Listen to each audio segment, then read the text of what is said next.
Daily Words of God. First, God created Adam and Eve, and He also created a snake.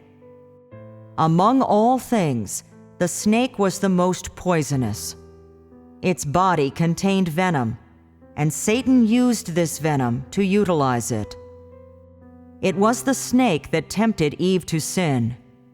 Adam sinned after Eve did, and the two of them were then able to distinguish between good and evil.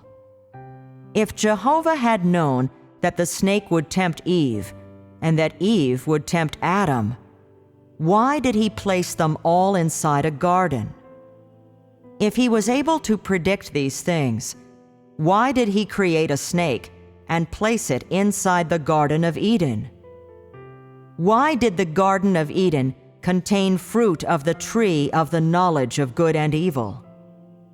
Did He mean for them to eat the fruit? When Jehovah came, neither Adam nor Eve dared to confront Him. And it was only at this time that Jehovah knew that they had eaten the fruit of the tree of the knowledge of good and evil, and fallen prey to the snake's trickery. In the end, He cursed the snake, and He cursed Adam and Eve. Jehovah was not aware when the two of them ate of the fruit of the tree. Humanity became corrupt to the extent of being evil and sexually promiscuous, even to the point that the things they harbored in their hearts were all evil and unrighteous. They were all filth. Jehovah thus regretted creating humanity.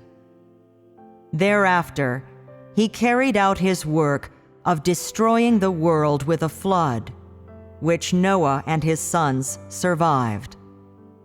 Some things are not actually as advanced and supernatural as people might imagine. Some ask, since God knew the archangel would betray him, why did He create it?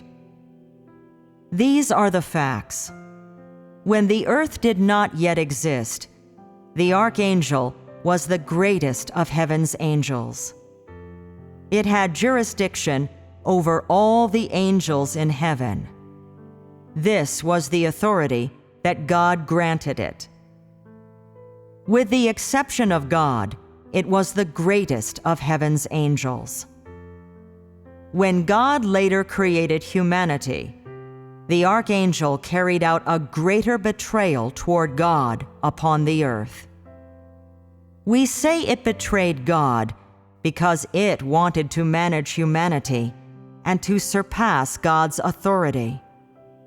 It was the archangel that tempted Eve into sin. It did so because it wished to establish its kingdom upon earth and to make humanity betray God and obey it instead. It saw that there were many things that obeyed it.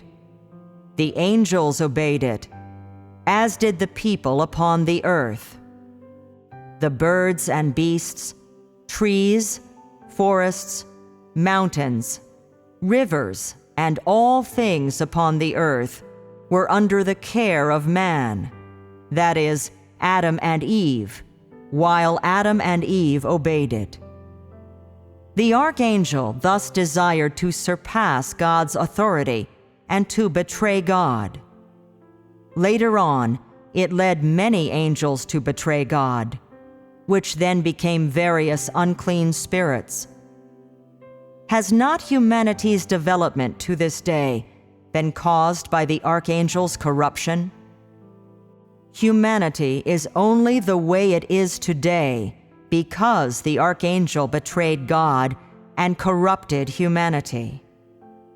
This step-by-step work is nowhere near as abstract and simple as people imagine. Satan carried out its betrayal for a reason. People are unable to comprehend such a simple thing. Why did God create the heavens and earth and all things, and also create Satan? Since God despises Satan so much, and Satan is his enemy, why did he create Satan? By creating Satan, was he not creating an enemy? God did not actually create an enemy. Rather, he created an angel, and later the angel betrayed him. Its status was so great that it wished to betray God. One could say that this was a coincidence, but it was also an inevitable trend. It is similar to how one will inevitably die at a certain age. Things have already developed to a certain stage. There are some absurd ones who say, "Since Satan is your enemy, why did you create it? Did you not know that the archangel would betray you? Can you not peer from eternity to eternity? Do you not know its nature? Since you clearly knew that it would betray you, then why did you make it archangel?" Even if one ignores the matter of its betrayal, it still led so many angels and descended to the world of mortals to corrupt humanity. Until this day, you have been unable to complete your 6,000-year management plan. Is this right? Are you not putting yourself through more trouble than is necessary? Still others say, had Satan not corrupted humanity through the present day, God would not have saved humanity this way. In this case, God's wisdom and almightiness would have been invisible. Where would his wisdom manifest itself? God thus created a human race for Satan. In the future, God would reveal his almightiness. Otherwise, how would man discover God's wisdom? If man did not resist him and act rebelliously to him, it would be unnecessary for his acts to manifest themselves. If all of creation were to worship him and obey him, he would have no work to do. This is even further from the reality of things, for there is nothing filthy about God, and so he cannot create filth. He reveals his acts now only in order to defeat his enemy, to save humanity who he created, to defeat the demons and Satan, which hate him, betray him, and resist him, which were under his dominion and belonged to him in the very beginning.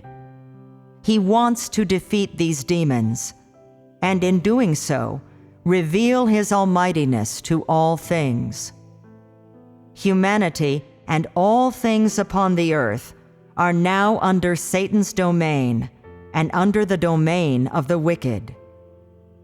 God wants to reveal his acts to all things so that people may know him and thereby defeat Satan and utterly destroy his enemies. The entirety of this work is accomplished through revealing his acts. All of his creatures are under Satan's domain, and so he wishes to reveal his almightiness to them, thereby defeating Satan. If there were no Satan, he would not need to reveal his acts. If not for Satan's harassment, he would have created humanity and led them to live in the Garden of Eden. Why did he never reveal all his acts for the angels or the archangel before Satan's betrayal?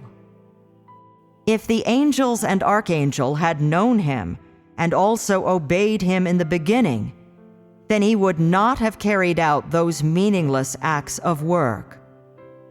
Because of the existence of Satan and demons, people resist him and are filled to the brim with rebellious disposition, and so God wishes to reveal his acts.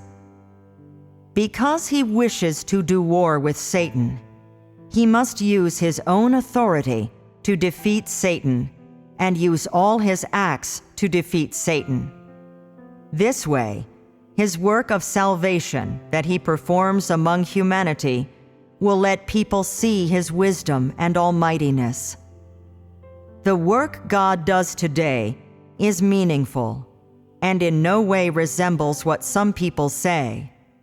Is not the work you do contradictory? Is not this succession of work merely an exercise in troubling yourself?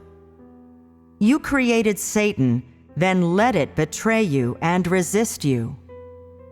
You created humanity and then handed it over to Satan, and you allowed Adam and Eve to be tempted. Since you did all these things intentionally, why do you detest humanity? Why do you detest Satan? Are these things not of your own making? What is there for you to hate? Many absurd people will say that they wish to love God, but in their hearts they complain about God. How contradictory! You do not understand the truth. You have too many supernatural thoughts, and you even claim that this is God's error. How absurd you are! It is you who fiddle with the truth. It is not God's error. Some people will even complain over and over, "It was you who created Satan, and you who gave humanity to Satan." Humanity possesses satanic disposition. Rather than forgive them, you detest them to a degree. At first, you loved humanity to a degree. You struck Satan into the world of man, and now you detest humanity. It is you who detest and love humanity. What is the explanation for this? Is this not a contradiction? Regardless of how you look at it, this is what happened in heaven. The archangel betrayed God in this way, and humanity was corrupted in this way, and continued until today in this manner. Regardless of how you phrase it, this is the whole story. However, you must understand that God does today's work in order to save you and in order to defeat Satan.